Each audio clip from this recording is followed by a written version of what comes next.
Halfway quick.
Allow sharing. Allow sharing.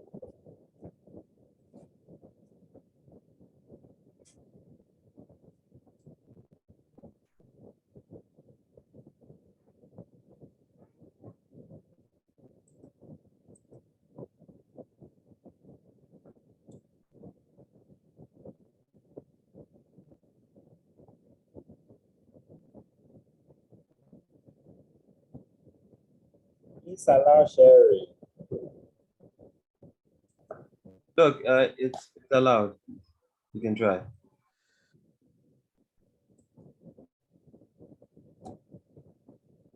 Right. So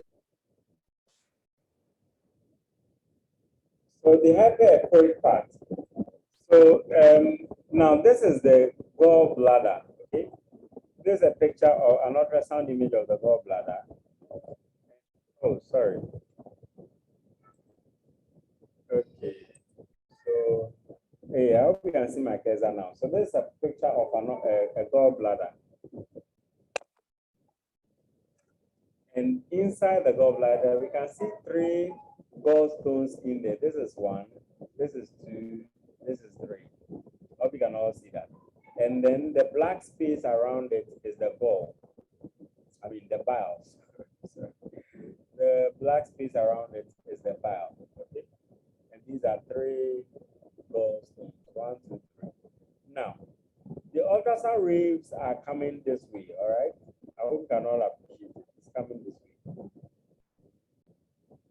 You realize that when they hit these stones here, first of all, we can see that they are stones because they are hyper echogenic or hyper echoic. Okay. So they are reflecting a lot of the wave. But because they are stones and so hard, they do not allow any of the sound waves to pass through them. They reflect all of it. So because of that, a shadow forms behind them. Can you see all this black space here? We wouldn't say this is fluid because we know that in the gallbladder, the bile is already here as black. Okay, and these things here are stones. Okay, and then because and behind it, the waves are not passing through. So we wouldn't suspect that this is fluid. We rather call it what do you call it? Gallstones, showing a phenomenon called acoustic shadowing. So if you compare acoustic shadowing to acoustic enhancement, you realize that with acoustic enhancement, the sound waves are able to pass through so freely that when they get to the other wall of the cystic mass, the sound waves are enhanced. That is why we are seeing this place being more gray or more whitish. However, on the other hand, this place, they block the sound waves, and so no sound wave is able to pass through them. And so you get a shadow behind them. So this acoustic shadow is this acoustic enhancement. So I can easily give you a picture of this and ask you to describe the organ here and name the phenomenon going on and just explain why it happens. Can you all do that? Hey, are people in the class? Yes. So we try. You are You there. cannot do that, isn't it? No, Yeah, we are yeah. here. I give you this image and I tell you that this is a picture of a left ovarian cyst. Explain the phenomenon showing in the picture. Name and explain the phenomenon showing in the picture. Very easy, isn't it? Yay. We'll try. But I've just said it right now. Right now. Did you understand Yes, what I Doc. said? Yes. Yes, Yeah, Doc. the sound wave, sound waves come all the way freely and they'll move quickly through this anechoic area and hit this wall. Because of that, they are enhanced. Okay, so you see all of this behind it like this, and that is acoustic sound enhancement. That's what we are seeing here. Over here, because they are stones, the stones are not allowing the sound waves to pass through them, so they block all of it, and so there's a shadow formed behind them. It's very simple, isn't it? Yes, Doc. All right. So I think we can. I think that's pretty much it. Yes. Okay. So the next thing I want to look at are the transducer probes. Now, for an ultrasound scan, of course, you realize that the main deal or the big deal, it has everything to do with the probe. Okay, the probe that you are using. That determines the kind of pictures you are going to be able to generate and what type of investigations you'll be able to do. So probes are generally described by the size and shape of their face. That is their footprint. And there are three basic types that are used in emergency and critical care. I mean, almost all. What did I say? Yes. So we have the linear array probes, the curvilinear array probes, and the phased array probes. So we'll just look at them quickly, and then we are out of here. Yes. So what I say, linear array probes. Okay. So these are designed for superficial imaging. So when you have things like superficial swellings, thyroids, lipomas, and the rest. Okay. So the crystals are aligned in a linear fashion within a flat head and produce sound waves in a straight line. The image produced is rectangular in shape. The probe has a high frequency between 5 to 13 megahertz. And this provides better resolution, however, less penetration. I hope you remember that when the resolutions, the frequency is high, penetration is what? Less. However, you get a better resolution. Remember that. So this slide, I think this, what do you call it? Ultrasound, I think all my questions, I mean, these are all my questions. I mean, I can set questions from just the ultrasound. Interesting questions. All right.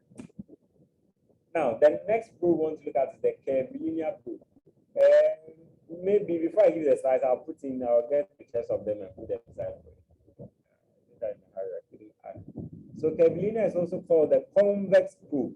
Convex probe. This is the most common type that you see around. We use it for all the pregnancy scans and all of those things. I mean, this is the most common one. I mean, for every scan machine, if they are going to give you just one probe, usually it will be the convex probe or the curvilinear probe. So we are saying that it is used for scanning deeper structures. So I can ask you a question. A probe is said to be used for scanning deeper structures. Comment on its characteristics such as frequency, I mean the frequency of the probe and is penetrability. Easy, isn't it? Because we've said that for you to be able to scan deeper structure, for you to be able to penetrate deep down, you need something that has a what do you call it? A lesser frequency. The lesser frequency will penetrate deeper. However, it might not give you a higher resolution picture. Where we said that. So on this one, the crystals are aligned along a curved surface, which results in a wide field of view. The image created is sector shaped. Probes have frequency between 1 to 8 megahertz, allowing greater penetration and less resolution. So they are Canada, and it's generally used in abdominal and pelvic structures. So this is the most common type of probe. So I can say which of these is the most common type of probe in ultrasonography. And of course, you should all choose out of these. You choose what? Linear or convex. Yes. Now, phased array probe. The crystals are closely grouped together in the probe, and the sound waves originate from a single point and fan outward, creating a sector type of image. It has a smaller and flatter footprint than the linear probe, and its frequency is between 2 to 8 megahertz. And it's generally used for cardiac imaging. You know, you use it to go through the ribs and all that to look at the heart. So that is what the phased array is used for. So I can also ask you to list the three main types of probes and they are what do you call it? Let me write them down. Maybe I might be interested in bringing some of them. So let me see. List.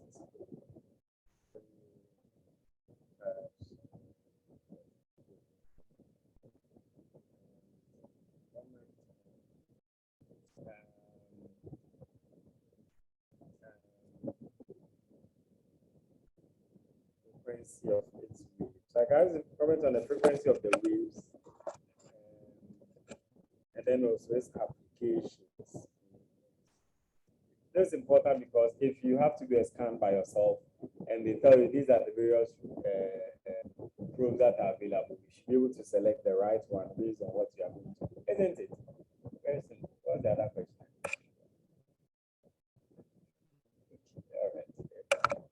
All right. So some of the original use of ultrasound is like it's going almost everywhere. So breast, the pelvis, all the organs, the pelvis, all the organs in the abdomen, even the neonatal brain because it hasn't fused. You can use it to find pleural effusion. But don't write pleural effusion as an indication. It's something that you can find, but we don't. If you suspect someone has pleural effusion, please don't go and write ultrasound as a request for the person today. And of course, the almighty pregnancy. Examine the scrotum, all soft tissue masses, as well as vascular structures. So this is what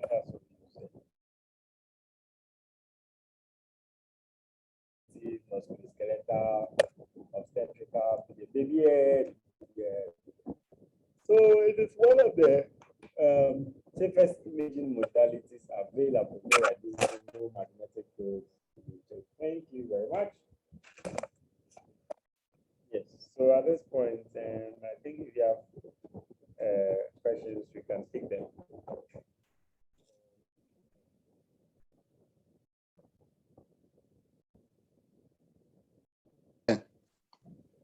Hello, sir. Yes. Yeah, please, why is it not used for the imaging of the brain? Okay, so I mentioned that, I think at the last place.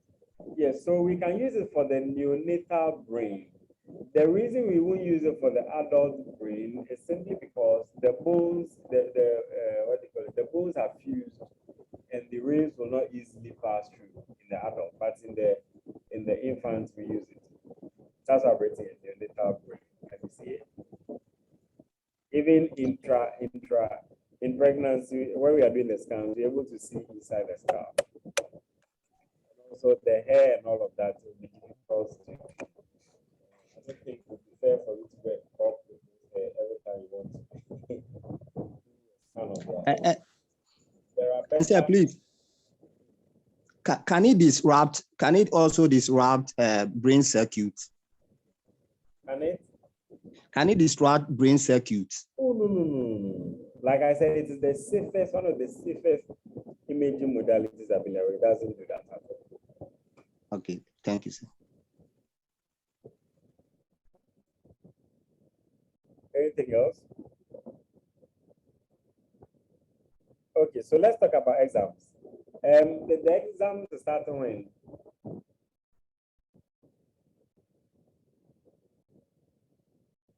Class captains, please unmute your mic or Yanka something.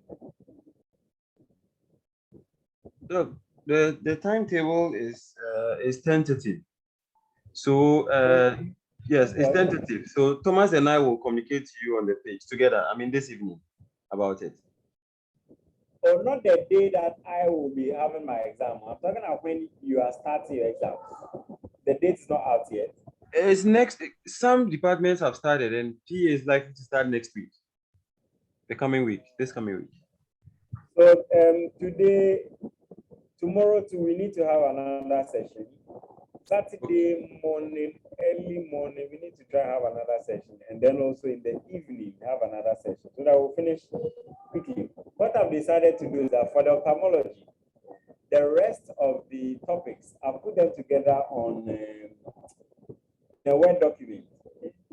So you can quickly read them, and then we will maybe brush through. It's not, there's no anything. You just have to sit down. And then we'll point out some of the areas that you are likely to get questions from. Okay. I'm looking at giving you some trial questions for you to try your hands on. Okay. Yes? Yes, Doc, that is good. Okay, so I'll try and send you some trial questions for ophthalmology and also do some trial questions from there. All right, Doc. But Doc, I think from our first lecture, you said we were going to write the two papers on the same day. Yes. We need to find a full. All right, Doc. So in the morning, then we'll take an hour or two break, and then we'll do another one. All right, Doc. You'll have enough time. Okay, Doc. Doc, so tomorrow, same time, 6? Yes. Tomorrow, same time. So all right, Doc. The remaining pictures and send to you. And you said it's a refractive error that you don't have it. Yes, Doc. Don't worry, I'll put it in the Word document. So all right, Doc. Any more questions? Class for Munkasa. Where are they? 43. Today is the highest number. 43. Let me take my attendance.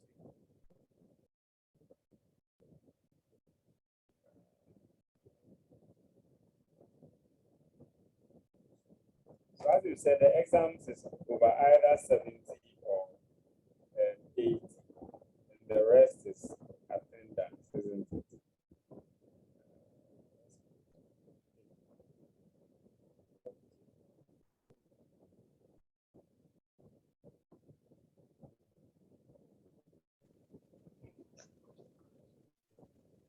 So I'm done with my Hello, sir. Yeah, please, with the format, is it objects and rating? Yeah, so you might have out of about 20 or 30 MCQs. That is, what do you call it? Choose the best answer. 1 out of 5. You choose 1 out of 5, and there are some parts. I might leave short dashes or maybe do some small true or false, and then essay questions that you need to write out. Okay, thank you. Or you don't like? It's okay.